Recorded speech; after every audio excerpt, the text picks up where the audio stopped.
Welcome back, AP. Yeah, that's right. We're going to pick up right where we left off in class with Savonarola judging you with this side-eye thing that he's going on, right? So what we were talking about when we left off in class, we were talking about the political situation in Italy and discussing the divided amount of power among the northern city-states.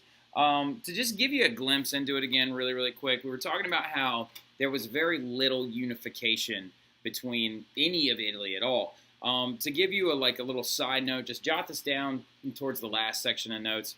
When we were talking about how the other city-states rise up against one another, and again, sorry for the lighting in here. I know it's a little ridiculous. There we go. I'll just slump down a little bit. Now, we were talking about, yeah, slump down, or should I sit there? There we go. All right, so talking about how anytime if one of the city-states would actually come forward in power, if they united with a foreign ally, the other two city-states would unite against them, creating a very, very divided, very, very fractured system in Italian government. Now, the irony, though, is that, of course, when we're discussing humanism, the point is that you're supposed to look at it and be like, why are the papal states trying to take over more land all the time? Of course, it's money, but we're not going to get into that right now. Why are the papal states trying to take over everybody? Why is the Kingdom of Two Sicilies not as involved? Why is it that the Holy Roman Empire is not actually trying to seek to grow and grow and grow? And why are they using marriage instead of military? A lot of different, very, very poor tactical government moves, right? Well, the point of humanism is to trying to peer into something and really try to draw out of it its best and brightest potential, right? That's the whole principle of individualism. How do I make something the best possible version of itself, right? Well, civic humanism is that study. The idea of trying to figure out how to draw out the best of everything's potential, particularly the government, right? Well, remember we talked about how the political fracturing under Savonarola in class, we left off here. To give you a little recap again, the Savonarola, a Franciscan monk, actually had the ability, or didn't have the ability, but he prophesied in a fiery sermon the idea that Florence, which is where he took over, I know I didn't jot that down in there, you can put it as a little asterisk, but Florence was going to be taken over by a great and just leader, right?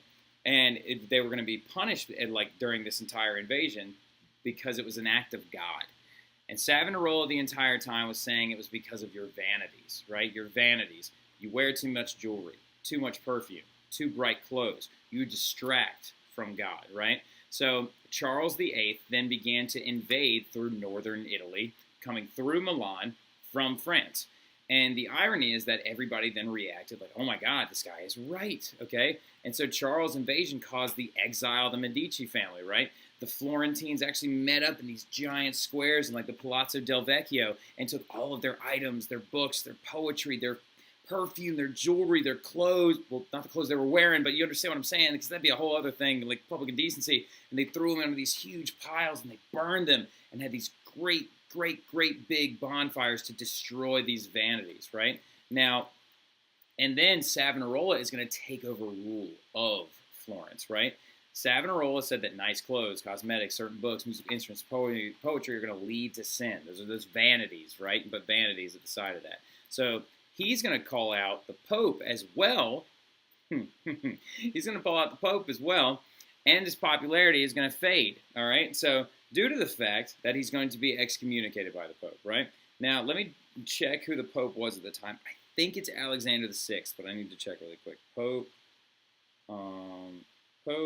Savonarola.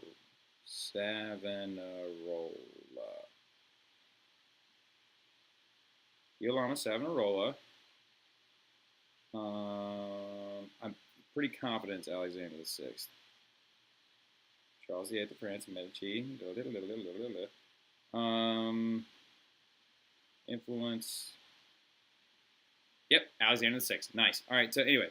But the big thing was, he actually called the Pope out for his incredibility, right? Here's the ultimate irony. That Pope actually deserved to be called out. I know some of y'all are probably going to be really annoyed because I just spent 30 seconds verifying a name I already knew, but you know what? It's AP. I'm not going to leave you hanging, right? So anyway, but really interesting premise is that Savonarola then got a little bit too big for his britches, all right? There's a famous Southern saying.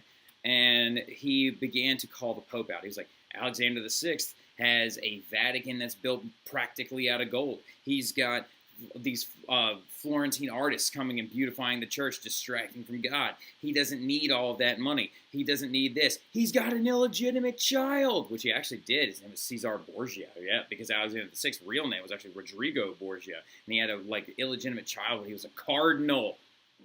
So here's the ultimate irony. Savonarola is not wrong, but he's the Pope, right? So the Pope decided, all right, you have two options, Savonarola: rescind, take it back, and swear your allegiance back to the Pope, or we will arrest you, torture you, excommunicate you, hang you until you're almost dead, and then burn you at the stake.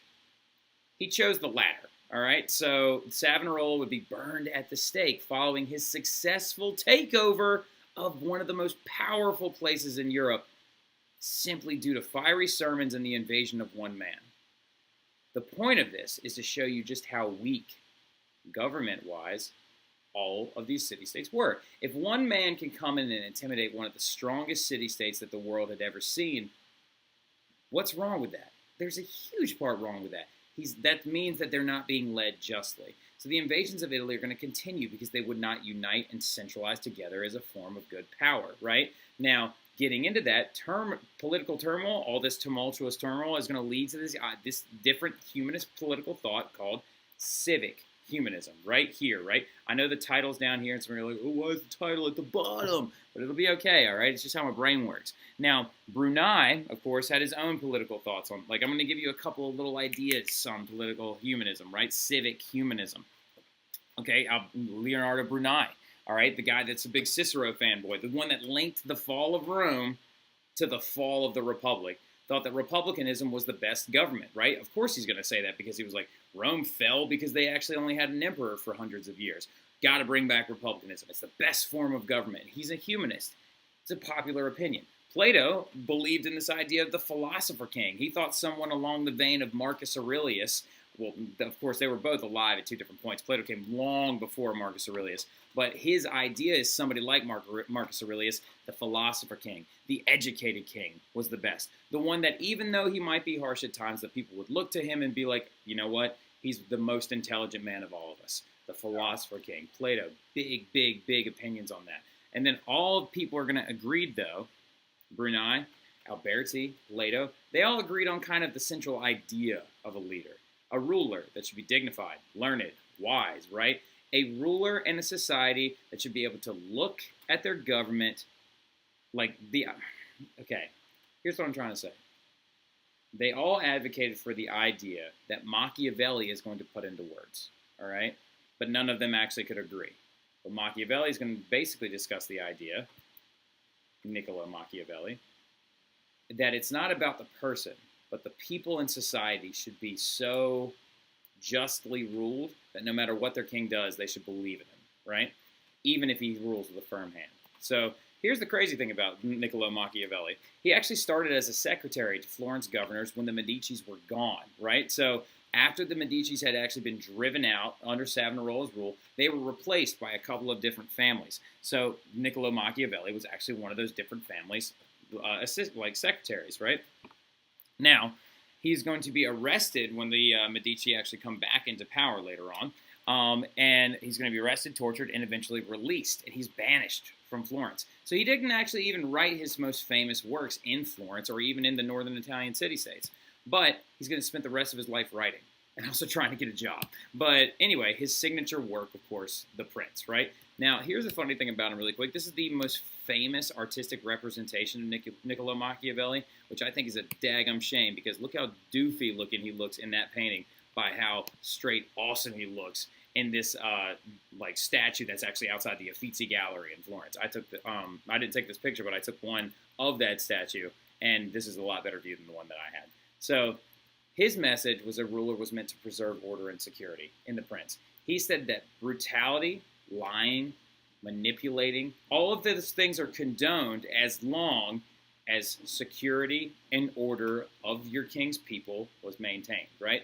Now, a lot of people, when they look at Machiavellian ideas, they believe that he seems very, very, very rough, aggressive, violent in a sense, right?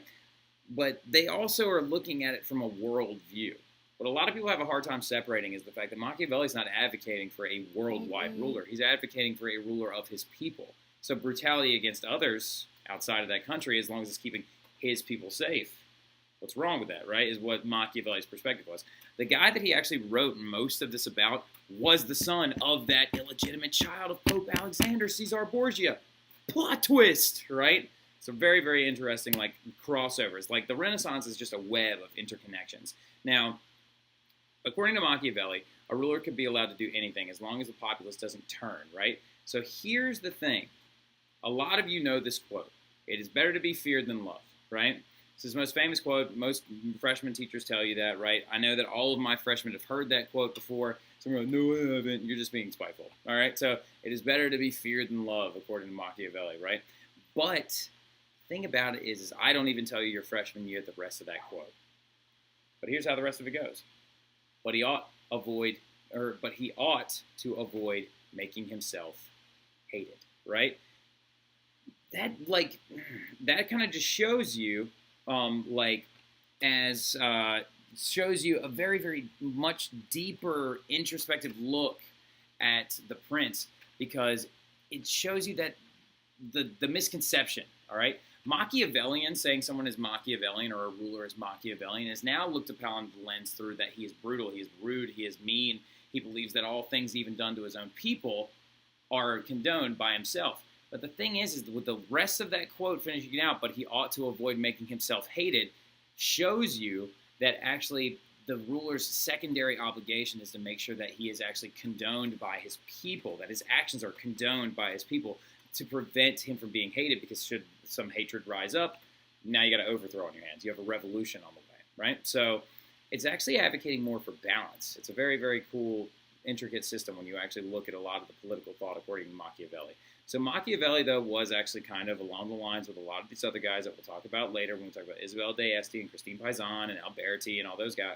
Well, the two first ones I said were women, and Alberti was extremely sexist, even though he was like a revolutionary when it came to architecture. Machiavelli was kind of sexist as well. He argued that governments were not judged by God, but they were judged by their ability and stability, and that women should not be allowed to be a part of them because they would actually fracture the ability and stability of the government. Machiavellian also, like I said, became a term for a cunning and ruthless and even very pragmatic ruler, which ironically enough is not the message he was going for, all right?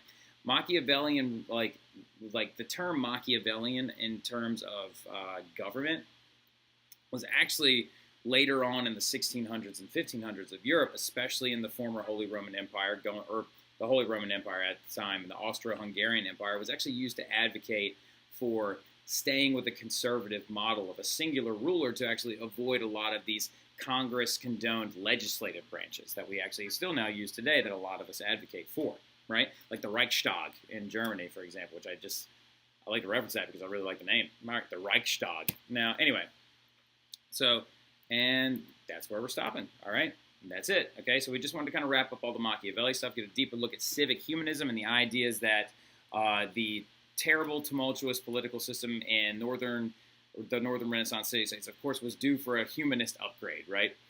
And enter Machiavelli and a lot of the other humanist thinkers as well. So we'll talk some more about them a little bit later on, but now we're going to be getting into, on Monday, Erasmus and Sir Thomas More, the big Christian humanists, right? So it's great talking to y'all. I will see you guys on Monday. Have a great evening. Or, excuse me, have a great rest of the weekend. Go Birds, baby.